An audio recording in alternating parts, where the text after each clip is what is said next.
Greetings, light workers. This is Oya Transformation, and this is your late Oracle reading for Saturday, October the 23rd, 2021. I'm coming off an Aries moon that seems to me to be an angry moon, based on the things that I have encountered in the last few hours of the day. So, let's talk about what the cards have shown up with for today. The first card from the secret language of light that was pulled was soulmating. Soulmating.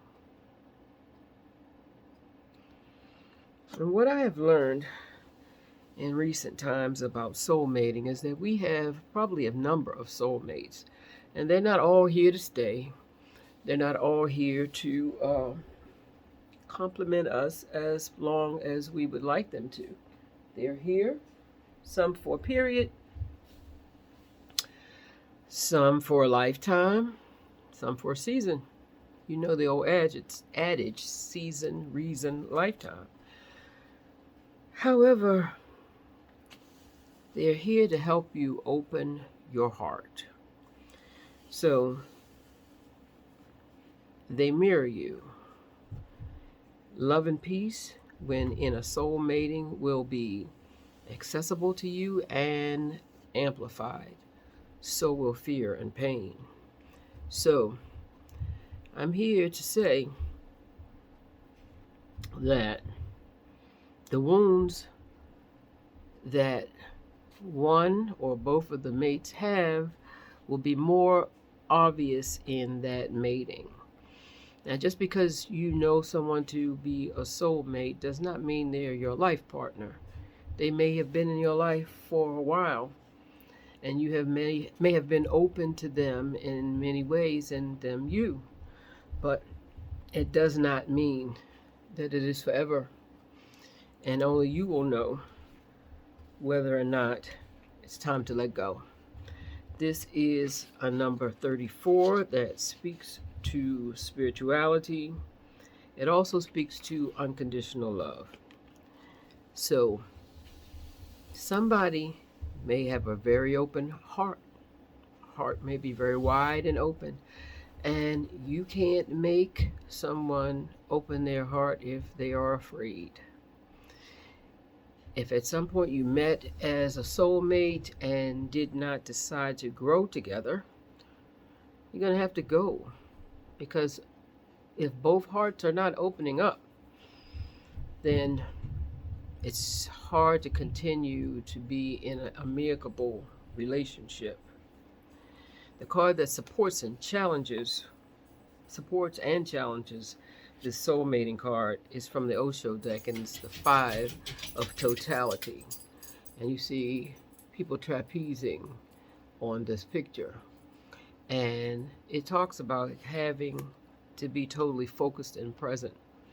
It talks about being able to trust, because in trapezing, and I have tried trapezing before, it's fun until you fall. And you have to learn to fall, because falling is a large part of trapezing. You can't have your head somewhere else.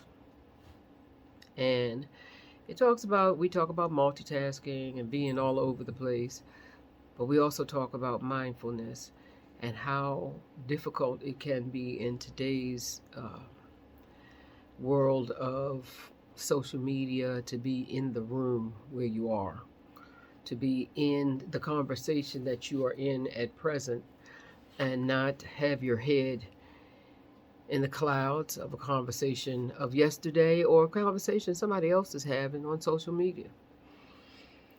Distraction.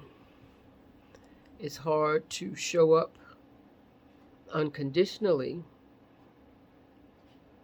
in distraction. If you don't want to grow, it's always been said you have to go. In all relationships, there is someone who is willing to grow and someone who's too afraid to grow, which means there's nothing much left to do.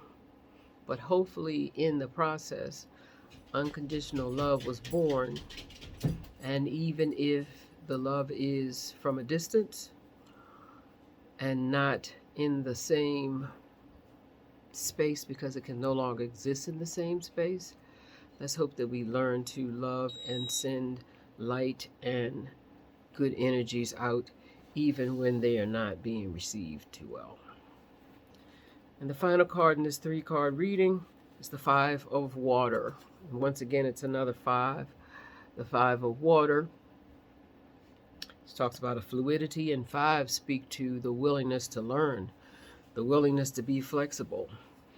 Now, I can ask you to be flexible. Maybe hear another perspective, another point of view. But I also have to be okay with maybe it's time for me to be flexible and recognize that the point of view that you have is the one you intend to bring and leave with. And there's some acceptance that comes in that place. This 5 of water says that water has its ebb and flows. It says just like our emotions. We cannot negate hurt. We cannot negate joy. They all come bringing their gifts.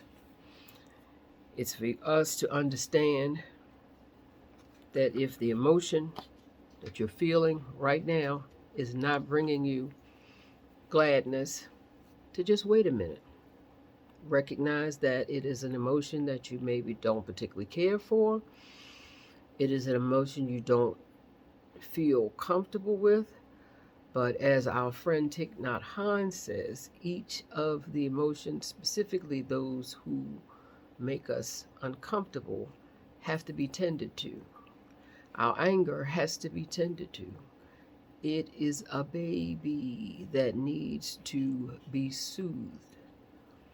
There was a place in his book about anger that talked about whether or not your seeds of anger have been nourished into adolescency.